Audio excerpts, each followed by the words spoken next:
మోకాళ్లలో గుజ్జును పెంచి నొప్పిని తగ్గించి సర్జరీని దూరం చేసే ఫ్రీడమ్ వాక్. నమస్తే, నేను Keshav. Welcome to Suman TV. ఎప్పుడెప్పుడు అని ఎదురు చూసినటువంటి ఎగ్జిట్ పోల్స్ వచ్చేసాయి. అనేక అంశాలకు సంబంధించి సుమన్ టీవీ వరుసగా ఎగ్జిట్ పోల్స్ విషయంలో ముఖ్యంగా కేకే సర్వే సంస్థ చేసినటువంటి అనాలిసిస్ని విశ్లేషిస్తూ వచ్చింది ఇంతకాలం. ఫైనల్గా ఎగ్జిట్ పోల్ రిపోర్ట్ని కేకే సర్వేస్ రివీల్ చేసింది. సో ఇందులో కూడా చాలా షాకింగ్ ఫ్యాక్టర్స్ కనిపిస్తున్నటువంటి పరిస్థితి ఉంది. ఇవి వాస్తవ రూపంలో ఎంతవరకు సాధ్యమయ్యేటువంటి అంశాలు. అలానే మిగతా సర్వేలతో పోల్చినప్పుడు కేకే సర్వే సంస్థ ఎక్స్ట్రీమ్ నంబర్స్ చెప్పిందా, ప్రాక్టికల్గా ఇవి సాధ్యమవుతాయా లేవా అనేటువంటి చర్చ కూడా ఇప్పుడు విస్తృతంగా జరుగుతుంది. సో ఈ డౌట్స్ అన్నీ కూడా డైరెక్ట్గా కేకే సర్వేస్ ఫౌండర్ కేకేతోనే మాట్లాడి మనం క్లారిఫై చేసుకునే ప్రయత్నం చేద్దాం. కేకే సర్వేస్ ఫౌండర్ కేకే మనతో స్టూడియోలో ఉన్నారు. కేకే గారు నమస్తే. అడగండి సార్, ఏది క్లారిఫికేషన్ ఇవ్వాలి? చాలా పెద్ద నంబర్ చెప్పారు, కూర్చొని మొత్తం క్లారిఫై చేస్తాను. ఏదైనా మీకు ఎంత టైం కావాలంటే అంత టైం ఇవ్వడానికి నేను కూడా రెడీగా ఉన్నాను. ఎందుకంటే చాలా పెద్ద నంబర్ చెప్పారు మీరు. నేను ఎప్పటివరకు చూసినటువంటి సర్వేస్ లో ఏది కూడా మోస్ట్లీ ఎగ్జిట్ పోల్స్ లో ఒక మార్జిన్ అనేది ఉంటుంది. కరెక్ట్. సో ఆ మార్జిన్ చెప్పడం ఒక పద్ధతి, లేదా సింగిల్ డిజిట్ చెప్పేటువంటి ప్రయత్నం చేసినా కానీ రిస్క్ చేయకుండా ఉండేటువంటి ప్రయత్నాలు ఎక్కువ జరుగుతాయి. ఇప్పుడు ఆంధ్రప్రదేశ్లో అధికారంలో ఉన్నటువంటి పార్టీ 151 థంపింగ్ మెజారిటీ. ఏ రోజు కూడా ఏ పార్టీ కూడా ఎక్స్పెరిమెంట్ అంటే ఆ రేంజ్లో ఏ రోజు కూడా ఉమ్మడి ఆంధ్రప్రదేశ్లోనూ రాలేదు. విడిపోయిన తర్వాత జరిగిన రెండే ఎలక్షన్స్ కాబట్టి ఎక్కడా కూడా కాలేదు. అంటే 151 రేంజ్లో అది రీచ్ కావడం అనేది మళ్ళీ ఆ రికార్డు బ్రేక్ అయింది. మొన్న గుజరాత్ ఎలక్షన్స్ 155కి బీజేపీ అధికారంలోకి వచ్చింది, దాంతోనే బ్రేక్ అయింది. నేషనల్ రికార్డ్ ఇదా నా ఇంతకాలం. సో మీరు నేషనల్ లెవెల్లో ఒక వర్స్ట్ రికార్డు మళ్ళీ ఏపీలో సూచిస్తున్నట్టుగా ఉంది. మీ ఎగ్జిట్ పోల్ చూస్తే వైసీపీ కేవలం 14 సీట్లకు పరిమితం అవుతుందని చెప్పని ఇచ్చారు. అసలు ఏ క్రైటీరియా మీద ఇచ్చారు? దీన్ని నమ్మాలా, లేదంటే మీరు ఏమన్నా అంటే నమ్మాలనేది ఎవరు వ్యక్తిగత అభిప్రాయం. సరే, నేను మీద కమెంట్ చేయను, వేరే సర్వే కంపెనీ మీద కమెంట్ చేయను. కాకపోతే నంబరు మీకు percentage of vote banking difference వచ్చినప్పుడు మామూలుగా ఎంత వచ్చినా కానీ 100 సీట్లు పోతాయేమో 50 వస్తాయిగా అన్న ఫిగర్ ఉంటుంది. వర్స్ట్ కేసులో ఓడిపోతాం అనుకున్నాను. ఇది జనరల్ ఫిలాసఫీ. కానీ 23 సీట్లకి వెళ్తుందా, 22కి వెళ్తుందా, 20 లోపు ఎలా వస్తుంది, ఇవనేది నెంబర్కి దానికి సెంటిమెంట్ ఉండదు కదా. 150 సీట్లు వచ్చిన వాళ్ళు, 151 సీట్లు వచ్చిన వాళ్ళు వైఎస్ఆర్సీపీ ఫేవరెట్గా ఉండదు. 50 సీట్లు పోయినా 100 కొడతామని, లేదా వైఎస్ఆర్సీపీ ఓడిపోవాలని కోరుకునే వాళ్ళు 100 సీట్లు పోయినా ఇట్లా ఈ ఫార్ములా ప్రకారం నియోజకవర్గాలు నిలబడదు సార్. మీకు పోటీ చేసే నియోజకవర్గంలో అక్కడ సమీకరణాలు ఏంటి, అక్కడ ఓట్ బ్యాంకింగ్ ఏంటి, అక్కడ అడ్వాంటేజ్ ఏంటి, డిసడ్వాంటేజ్ ఏంటి, ఇక్కడ ఇండివిజువల్ నియోజకవర్గాలు వేసుకున్నప్పుడు టోటల్గా వేసినప్పుడు 14 వచ్చింది. 14 వచ్చినప్పుడు మనం ఏం చేయాలి? ఓవరాల్గా దాన్ని సింగిల్ నెంబర్ చెప్దాం అనుకున్నాం. మాకు భయం వేసింది. 14 అనేది నరమాను నమ్మేటట్లేదు. కానీ నెంబర్కి ఎమోషన్ లేదు కదా, మాకు ఎమోషన్ ఉంది. 14 అనేది నెంబర్ అనేది కష్టంగా ఉంది. అప్పటికి నేను 14లో ఎవరు అడిగిన ప్రశ్న ఏంటంటే, నేను 6, 8 మేము డివైడ్ చేసాం. ఓకే, మీరు చూసుంటారు. 6 నియోజకవర్గాలు ఈ కన్ఫర్మ్ సీట్లు, మిగతా 8 చోట్ల టఫ్ ఫైట్లు ఉన్నాయి. ఈ టఫ్ ఫైట్లు మేము considering that YSRCP wave side ఉంది అని, అంటే ఆ సైడ్ స్లైడ్ ఉంది. పొంగనూరులో ఒక 5,000 తన బయటపడతారులే, తునిలో ఒక 4-5 తన బయటపడతారులే అని ఒక స్లైట్ ఎడ్జ్ తీసుకుంది కష్టం. మిగతా అన్ని దాటేస్తున్నాయి కాబట్టి ఇంకా ఇచ్చుకోక తప్పలేదు అవి. కానీ అంటే ఒకటి, ఇప్పుడు అసలు మీ మెథడాలజీ ఏంటి? మీరు తీసుకున్నటువంటి శాంపిల్స్ కానీ, మీరు కలెక్ట్ చేసినటువంటి ఇన్ఫర్మేషన్ కానీ ఏంటి, ఏ బేసిస్ మీద చేశారు ఇది? ఎందుకని ఈ క్వశ్చన్ అడగాల్సి వస్తుందంటే, మిగతా వాళ్ళందరితో పోల్చినప్పుడు మీవే ఎక్స్ట్రీమ్ నంబర్స్ కనిపిస్తున్నాయి కాబట్టి ప్రతి ఒక్కళ్ళు ఈ సందేహం వస్తుంది. ఇంత పాసిబుల్ ఎట్లా ఉందంటే, అచ్చెన్నాయుడు గారు ఒకసారి మీటింగ్లో అనౌన్స్ చేశారు 160 సీట్లతో మేము అధికారంలోకి వస్తాం. మీరు చెప్పింది అట్లనే ఉంది. సో తెలుగుదేశం పార్టీ నాయకులు చెప్పిందని అనుకోవాలా, లేదా క్రియేట్ చేసేదానికి అలా మాట్లాడచ్చు, లేకపోతే ఆయనకు ఒక అంచనా ఉండి అలా మాట్లాడచ్చు, మనకు తెలియదు. కానీ ఇండివిజువల్గా ఇప్పుడు ఈరోజు మనం ఈ టైం కూర్చొని మాట్లాడుతున్నాం సార్. కానీ ఓవరాల్గా వేరే సర్వే కంపెనీలు ఏమి ఇస్తున్నాయి, మన ఎక్స్ట్రీమ్ అయిపోద్దేమో, లేకపోతే మిగతా వాళ్ళతో కంపేర్ చేస్తే మన దారుణం అవుద్దేమో, రాష్ట్రం మొత్తం మీద ఒక బాంబులా పేలుద్దేమో, ఇలాంటి మాకు మేము పెట్టుకోలేదు. మేము చెప్పేటప్పుడే మాకు కాస్త దారుణంగానే ఉంది నెంబరు.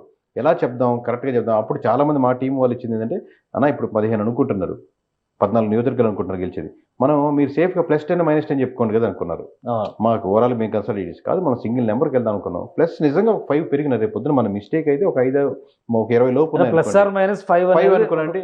ఒక రీజనబుల్గా అవుతాడు కూడా కమెంట్ చేయడు. మీరు 14 అన్నారు, 18 వచ్చాయి కదా, 21 జనసేన గెలుస్తున్నారు, 20 గెలిచింది అని ఎవరు కమెంట్ చేయరు. దగ్గరగా ఒక సింగిల్ నెంబర్ చెప్తే ట్రై చేద్దాం, మన ఎఫర్ట్స్ పెడదాం దాని వైపు. మేబీ కొంచెం మిస్ అయినా పీపుల్ విల్ అండర్స్టాండ్ అని. పూర్తిగా ఈస్ట్ వైపు మనం వెస్ట్ వెళ్ళింది అనుకోండి, మనం కూడా వెస్ట్కి వెళ్ళిపోదాం ఇంకా.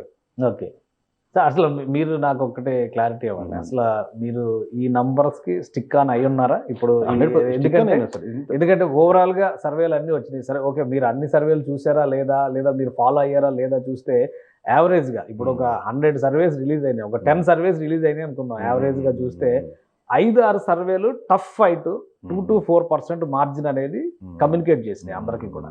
నంబర్స్ పక్కన పెడదాం, పర్సంటేజ్ విషయంలో 1-2 సర్వేలు వైసీపీనే గెలుస్తుందని చెప్పింది, ఇంకొకటి 2 సర్వేలు టీడీపీనే గెలుస్తుందని క్లియర్ గా చెప్పింది. బట్ టఫ్ ఫైట్ అనేది మేజర్ షేర్ గా కనిపిస్తుంది ఓవరాల్ ఎగ్జిట్ పోల్ సినారియో చూసినప్పుడు. మీరు ఇచ్చింది ఎక్స్ట్రీమ్ అంటే కంప్లీట్ ఇదే క్లియర్ అనేటువంటి పిక్చర్ లాగా ఉంది. కాబట్టి ఈ నంబర్స్ కి మీరు కమిట్ అయి ఉంటారు. కమిట్ అయినా సార్ 100%. మీకు ఎలక్షన్స్ రిజల్ట్ వరకు నేను కమిట్ అయినా సార్. రిజల్ట్ వచ్చేదాకా కమిట్ అయినా లేదు సంబంధం లేదు కదా. మీ రిజల్ట్స్ వచ్చినప్పుడు అప్పుడు ఏదో ఒకటి ఛానల్ లైవ్ లో ఉంటాం, నేను లైవ్ లో ఉండే మాట్లాడతాను. అప్పుడు కూడా లైవ్ లో ఉండే మాట్లాడే, లేకపోతే 14 కాదు 22 వచ్చాయంటే ఈ 6 నియోజకవర్గాలు మిస్ అయ్యాం సార్, సారీ అని చెప్పుకుంటాం. లేదు పూర్తిగా కంప్లీట్ లేకుండా 40-50 నియోజకవర్గాలు వచ్చాయి అనుకోండి, చాలా దారుణంగా ఉంది, ఇంక మేము సర్వేకి కరెక్ట్ కాదు అనుకుంటాం. అసలు వైఎస్ఆర్సీపీ గెలిచింది అనుకోండి, ఇంకోసారి సర్వే అనేది పనికిరాం, కరెక్ట్ కాదు. దానికి ఒప్పుకుంటారు, ఇంకో చేయడం అనేది కరెక్ట్ కాదు. అంటే దానికి అంటే మనకు మాట్లాడడం, చెప్పడం, పిల్లలకి చదవడం, స్కూల్ టీచర్గా మనకి వెళ్ళడం కరెక్ట్ కాదు అనుకున్నప్పుడు ఇంకా సర్వే అనేది మనం ఇంకా కరెక్ట్ కాదు, ఇంకా వెళ్ళడం కానీ మీ నంబర్స్ కంప్లీట్ గా రివర్స్ అయ్యి వైఎస్ఆర్సీపీ అధికారంలో పరిస్థితి ఉంటాయి. ఎందుకంటే కొంతమంది చెప్తున్న లెక్కల ప్రకారం వైసీపీ ఎడ్జ్ లోకి రావచ్చు. ఎగ్జాంపుల్ నేను వేరే వాళ్ళని కోట్ చేస్తున్నాను అనుకోవచ్చు, ఎందుకంటే ఇప్పుడు ఆరామస్తాన్ సర్వే అనే దాని మీద కొంత స్టాండర్డ్ డిస్కషన్ జరుగుతుంది. సో అతను ఎవరి వైపు చెప్తారు అనే ఒక యాంగ్జైటీ ఉంటుంది. సో ఆయన చెప్పిన దానిలో కూడా పెద్ద వేరియేషన్ కాదు, నంబర్స్ పరంగా పెద్ద వేరియేషన్ ఏం కనబడలేదు, పర్సంటేజ్ పరంగా అయితే అసలు పెద్ద వేరియేషన్ కాదు. ఎందుకంటే ఆయన చెప్పింది కూడా 94 నుంచి 104 వైసీపీ గవర్నమెంట్ ఫామ్ చేయొచ్చు. అలానే విపక్షంలో ఉండేటువంటి వైఎస్ఆర్సీపీ కాన్ఫిడెంట్ గా కన్ఫర్మ్ గా చెప్పారు సార్. 104 ఆయన చెప్పింది నిజమైతే మేము ఇంకా ఎప్పటికీ లైఫ్ లో కేకే సర్వే అనేది మీకు కనపడదు సార్. కేకే మామూలుగా ఉంటే బయట గుర్తుపట్టి మాట్లాడచ్చు, కానీ కేకే సర్వేగా ఒక బ్రాండ్ గా మీరు వదిలేస్తారు సర్వేలు చేయడం. ఇప్పుడు దీంట్లో అంటే నేను నెంబరు కొంచెం అటు ఇటు మిస్ అవ్వచ్చు, 4-5 నియోజకవర్గాలు అటు ఇటు మారచ్చేమో, మేము తప్పు వచ్చేమో. ఆయన కాకుండా కంప్లీట్ గా వ్యతిరేకంగా మేము చెప్పిందే మిస్టేక్ అయ్యి కంప్లీట్ గా 90 నియోజకవర్గాల పైన 88 అనుకోండి సార్, అనేది గవర్నమెంట్ ఫామ్ చేస్తుంది కదా, దానిపై 90 అంటే ఇంకా లైఫ్ లో సుమన్ టీవీ వైపు రావడం కానీ కేకే సర్వీస్ చేయడం కానీ నేను పబ్లిక్ గా సారీ చెప్పి ఎక్స్ట్రీమ్లీ సారీ చెప్పి చేస్తాను. ఎందుకంటే దానికి పనికిరాం కదా కరెక్ట్ గా, అంత మిస్టేక్ అంటే ఎక్కడో మన మెథడాలజీలో కంప్లీట్ మిస్టేక్. ఇది నేను కూడా ఒక ఛాలెంజ్ గా తీసుకుందాం అనుకుంటున్నాను. ఎందుకంటే ఎక్కువ ప్రెజెంటేషన్స్ మనం అన్ని జిల్లాలని అనలైజ్ చేస్తూ మనం ఎక్కువ వీడియోలు చేసేసాం. మీరు చాలా సందర్భాల్లో వైసీపీ ఒకటే గెలుస్తుంది అని చెప్పినప్పుడు సింగిల్ నెంబర్ అన్నప్పుడు కూడా నేను చాలా వరకు క్రాస్ చేశాను. ఎందుకంటే అంత చేశారు నెగిటివ్ ఫ్యాక్టర్ చేశారు. కమెంట్ లో కూడా మీరు కంప్లీట్ గా వైసీపీ లా ఉన్నారని చెప్పి మిమ్మల్ని కూడా ట్రోల్ చేశారు. ఏదో ఒక రోజు బాగా గుర్తుంది, బ్లూ షర్ట్ ఏదో వేసుకుంటే మీరు వైసీపీ లా ఉన్నారని చెప్పి మిమ్మల్ని ట్రోల్ చేశారు. అది సహజం, మీ జాబ్ అదే కదా. నేను చెప్తున్నప్పుడు వంత పడుతూ భజన్ కాదు కదా, నేను చెప్పిన దానికి ఏ పాయింట్ మీరు ఆపోజిట్ గా మాట్లాడదు, అదే డెఫినెట్ గా నా లాజిక్ నేను అప్లై చేయాలి, మీ స్టాండ్ అదే అంతే, అలానే చెప్తుంది. అందుకనే ఇప్పుడు నేను కూడా అంటుంది ఏంటంటే, ఒకవేళ మీ సర్వే కంప్లీట్ రివర్స్ అయ్యి ఉండేటువంటి పరిస్థితిలో డెఫినెట్ గా నేను కూడా దాన్ని ప్రజల ముందుకు తీసుకెళ్లాల్సినటువంటి ప్రజల ముందు కదా సార్. మీరు ఆ రోజు పిలవండి, నేను వస్తాను. ఒక నిజంగా వైసీపీ గవర్నమెంట్ ఫామ్ అయింది అనుకోండి, నేను వస్తాను. కేకే మీరు పబ్లిక్ గా సారీ చెప్పండి అంటే సారీ చెప్తాను, డెఫినెట్లీ క్షమాపణ పత్రం రాయండి, నేను ఇంకోసారి రాయండి, నేను లెటర్ రాసి ఇస్తాను. ఏది చెప్పినా మీకు ఎందుకంటే మీకు ఆ హక్కు, అడిగే హక్కు ఉంటుంది, రాయాల్సిన ధర్మం కూడా నాకు ఉంటుంది. ఇంత పబ్లిక్ గా ఇంత వైడ్ రేంజ్ లో ఒక 10 సీట్లు అటు ఇటు అవడం అనేది మామూలు విషయమే. కానీ ఇంత వైడ్ రేంజ్లో ఎక్స్ట్రీమ్లో వెళ్తున్నప్పుడు you can ask anything and you can say నాకు సారీ చెప్పండి, పబ్లిక్ సారీ చెప్పండి, లెటర్ రాయండి, ఇంకోసారి సర్వీస్ చేయొద్దు అని మీరు చెప్పాల్సిన అవసరం లేదు. అది ఖచ్చితంగా ఎందుకంటే ప్రేక్షకులు నేను పదే ఒక డిస్క్లైమర్ చెప్తూ వచ్చా. ఎందుకంటే ఈ సర్వే రెస్పాన్సిబిలిటీ ఎగ్జిట్ పోల్ గురించి కాదు, ప్రీ పోల్ సర్వే కానీ పోస్ట్ పోల్ ఎనాలిసిస్ విషయంలో కానీ కేకే అందిస్తున్నటువంటి ఫిగర్స్ అన్నిటికీ కూడా కంప్లీట్ రెస్పాన్సిబిలిటీ కేకే సర్వేస్ది, కేకే సంస్థది. సుమన్ టీవీ ప్రేక్షకుల్లో ఉన్నటువంటి ఆసక్తి, ముఖ్యంగా వాటర్లో ఉన్నటువంటి యాంగ్జైటీ, దీన్ని దృష్టిలో పెట్టుకుని డిఫరెంట్ అనాలిసిస్లు అందించింది. వాటితో పాటు కేకే సర్వీస్ కూడా ఒకటి. కాబట్టి ఈ నంబర్స్ ఇంత ఎక్స్ట్రీమ్గా ఉంటాయి అనేటువంటి ఎక్స్పెక్టేషన్ సుమన్ టీవీ కూడా లేదు. కానీ కేకే చెప్తున్నారు చాలా కాన్ఫిడెంట్గా ఉన్నాను. 161 ఆయన ఇచ్చినటువంటి ఫిగర్ టోటల్గా కూటమికి సంబంధించినంత వరకు, అలానే వైఎస్ఆర్సీపీకి సంబంధించి 14కి ఫిక్స్ అవుతుంది అనేటువంటి మాట చెప్తున్నారు. +/- 14 సీట్లు, అటు ఇటు 5కి ఒక +/- 5 అనేటువంటి ఒక రిలాక్సేషన్ మాత్రమే తీసుకుంటారు. అంటే బిలో 20 వైఎస్ఆర్సీపీ అవుతుంది అనేటువంటి పరిస్థితి కేకే చెప్తున్నటువంటి మాట. ఒకవేళ ఇది రివర్స్ అయ్యి వైసీపీ అధికారంలోకి వచ్చేటువంటి పరిస్థితి ఉంటే డెఫినెట్గా కేకేతో నేను మళ్ళీ ఇంకో షో చేస్తాను, అందులో ఈ క్లారిఫికేషన్ ఇస్తాం రిజల్ట్ వచ్చిన తర్వాత. రివర్స్ అంటే మీరు చెప్పేది కంప్లీట్ రివర్స్. తప్పులైతే తప్పులు ఒప్పుకొని ఆ తప్పులు సవరణలో అవి సహజం. ఇప్పుడు మీరు ప్రతి దానిలో కూడా +1 +2 +4 వరకు వేరియేషన్ తీసుకోవచ్చు. దానిలో పెద్ద +5 వరకు తీసుకున్నటువంటి, ఇప్పుడు నేషనల్ ఎగ్జాంపుల్ ఇండియా టుడే ఇచ్చినటువంటి డేటా చూద్దాం. ఇండియా టుడే యాక్సిస్ అనేది ఒక స్టాండర్డ్ సర్వే సంస్థ. నమ్మకంగా ఉంటుంది. సో నమ్మకంగా ఉంటుంది. వాళ్ళు కూడా 19 to 25 లోక్సభ సీట్స్ ఆంధ్రప్రదేశ్ లో ఎన్డీఏ కూటమి గెలిచే అవకాశం అంటే ఉంది. 25 చెప్పారు కదా వాళ్ళు.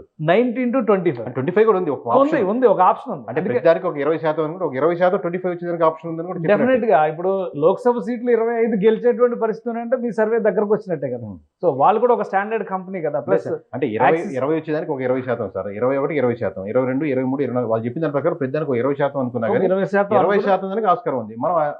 మనం పుష్ చేయగలం కంప్లీట్ గా మీరు ఒక నంబర్ ఫిక్స్ అంటే వాళ్ళు ఏంటంటే ఒక ప్లస్ అంటే మినిమం టు మాక్సిమం ఒక లైన్ తీసుకున్నారు. అలానే వైసీపీ కూడా వాళ్ళు ఇచ్చింది ఏంటంటే 2 to 4 ఇచ్చారు. అంటే 2 నుంచి 4 సీట్లు గెలవడానికి అవకాశం ఉందని అది వైసీపీ. లాజిక్ కరెక్ట్ కాదు కదా సార్. ఇక్కడ ఇప్పుడు మీరు 25 అనే ఆప్షన్ దానికి ఇచ్చినప్పుడు ఇక్కడ 2 అనే ఆప్షన్ 0 నుంచి 4 ఇవ్వచ్చు. సో అదే ఓకే. ఒకటి ఇండియా టుడే కూడా అటువంటి రెఫరెన్స్ చెప్పింది కాబట్టి మనం ఈ విషయంలో ఒక సీరియస్ గా ఒక క్లారిటీ ప్రేక్షకులకు ఇచ్చామని అనుకున్నాను. సుమన్ టీవీలో మీ పర్సనల్ అండ్ బిజినెస్ ప్రమోషన్స్ కోసం కింది నెంబర్కి కాంటాక్ట్ చేయండి.